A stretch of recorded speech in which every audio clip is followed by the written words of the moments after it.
Hello everyone, it's Mimi again from Mimi's Worms. I just wanted to give you guys a quick peek at what we have going on. As you know, we are in South Georgia. It is well over 100 degrees in here. We are both just burning up. And so I just wanted to take a few minutes to show you what we're doing in this heat, and something that may help you with your worm farm. In the summertime when it's really hot, we don't water our worms as frequently as we do in the winter, or at least when it's cooler. And the reason for that is because the water tends to heat up your worm bin, and you still need moisture, but you just don't need it really, really wet. So you want to let those beds dry out a little bit and keep enough moisture in there for your worms to survive, but not like you would keep it if you were breeding worms, because that water works, you know, it just kind of boils them. So unless you have them in a temperature controlled building, it's best to let them dry out a little bit. I'm going to turn. So what we're doing while things have slowed down, of course we're coming out of spring, but we're fixing to be into fall where things will pick back up. So we try to get in as much of our other stuff that we need to get done that we don't always get to get done when things are really, really busy. And one of those things is we are cleaning out all of our worm bins and getting all the castings out and resetting our beds. So this is a bed that we recently took all the castings out of. Matter of fact, we're on the very last aisle over here, and I'll show you. Look how down these beds are. The first beds were a little bit more wet when we first started with getting these cleaned out. So as time has gone on, because we haven't added water to these beds, we're letting them dry out. We're keeping enough moisture in there to keep our worms alive, but and feeding them. But as you can see, we're way down to where this bottom just begins. And it started out looking like this bin. So this bin's probably about 2 feet with material. We've got this bed and this bed here left to go. Let's see if we can see what the temperature. Our temperature is running about 76, and which is good. That's a good temperature to be at, considering we're at 100 something degrees out in the atmosphere here. So it's really, really hot down here in South Georgia right now. But what we're doing is we're harvesting all of our castings out, and we're getting ready to we're gonna get some new substrate. I have a load of mushroom compost coming. I can't wait to get it. The dairy manure, I just haven't been as happy with that. And then the gin trash is out of season, so we have to wait for that to come back in the next few months. We'll be able to get more of that. And we have Tabitha over here. She's shoveling everything in. We got little man over here supervising. Look at that. Ain't that just the prettiest face you've ever seen? Oh my goodness. He just makes me want to just get all that sugar. Yes, he does. Him gonna smile at me. But she's feeding the harvester. And again, we're just collecting the castings. So the castings will fall through these first 2 screens. We only take the castings from the first screen because sometimes in that second screen our eggs and some of our baby worms will fall out, so we just go ahead and take and put that back in our bed, and we'll harvest it the next time. That third screen definitely gets all our cocoons and our babies. Now what I am noticing, as hot as it is right now here in this warehouse, even though we have 4 of these huge fans, we have fans in the side, we have louvers on the side of the other side to pull air through here, it is really, really hot in here. So I'm not seeing that many cocoons being laid. So that is expected this time of year because it is extremely hot. We have these 4x4 beds that we started using, and then of course we put up 28 of the 2x4.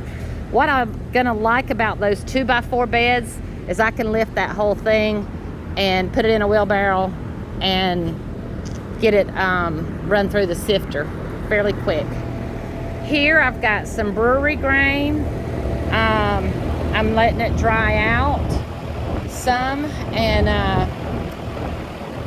I will tell y'all, this is the most god-awful smell. It's worse than manure. I don't know that I'll keep using this. I was trying to find something that was fairly inexpensive, but I really think I need to compost this down in some compost, so I may do that with some of the mushroom substrate. But for now, I've just got it here. I'm letting it dry out some. One thing that I've noticed with the brewery grain is it takes the worms a little while to get moved into it.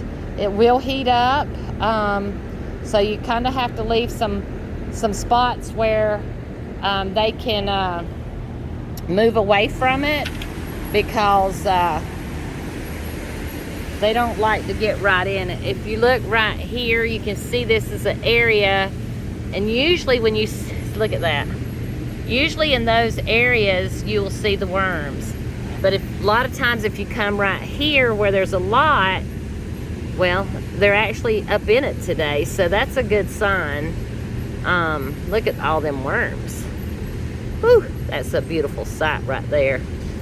So come winter, guys, or fall, we will have plenty of worms for you. We are working on resetting our breeder bins, but we don't want to get those set up too much in this heat. We hope to have those quite a bit set up by the time we have our conference in November. And by the way, guys, if y'all have not signed up for the conference, go over to wormfarmingconference.com and buy your ticket. We're gonna have a great time. It was one of the best things that I ever did when I first got into worm farming, was going to one of these conferences. Now I go to every one that I can possibly find. I wish they had more areas, more each time of year. I know Zach Brooks is having one in January. I'll be there. But we've got a good line of speakers coming up. Captain Matt will be there, and we're just very, very excited to be hosting it this year right here in Valdosta, Georgia. We try to keep the prices of it down because we understand a lot of people have to get a plane and a car, and you know, it can get expensive. But if you're serious about a worm farm, it will be some of the best money you ever spend for your business. Not to mention it is tax deductible. Now here is some gin trash that I have composting, and it's at about 160 degrees. So we're just letting this compost on down. Got some more brewery grain over here, letting it dry out. I've got some sifted compost right here. This will be our next feeding. They love compost. There's one thing about it. My Euros do better in peat moss, but my red wigglers do better in compost. Kind of crazy. But they will do well in both, but one just does better than the other in the two things. Now once this these castings fall through, because that's really kind of what I wanted to show you, is we have this conveyor here. It goes up on this conveyor, and then it drops down into our bag. Now this is only 2 of those beds. We started this bag fresh today, and it's almost full out of just 2 bags. And look at those beautiful castings. That is just absolutely beautiful. Still moist, and then they just crumble. That's what you want to look for. And by us drying it out like we did, we're not having any issues with it clogging up our screens on the trommel.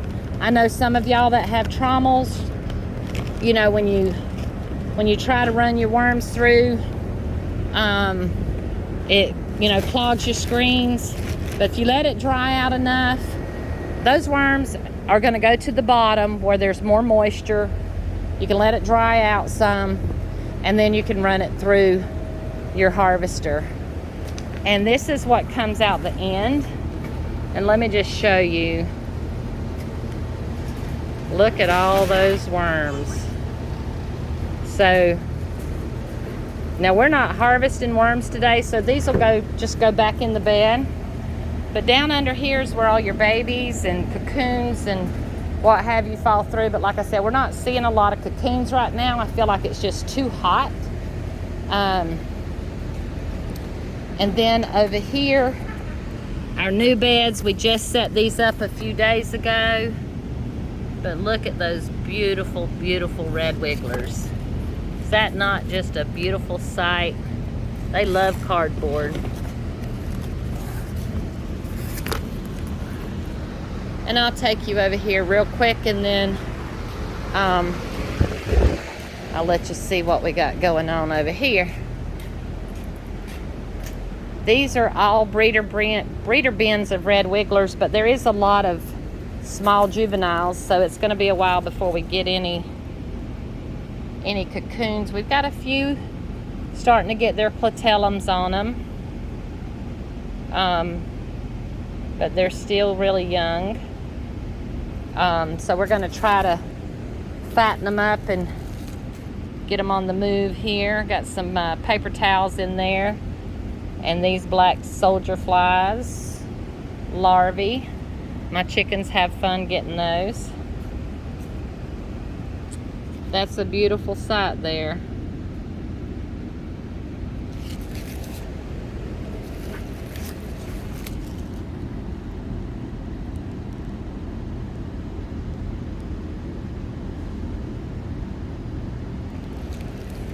All right, guys, that wraps it up for today.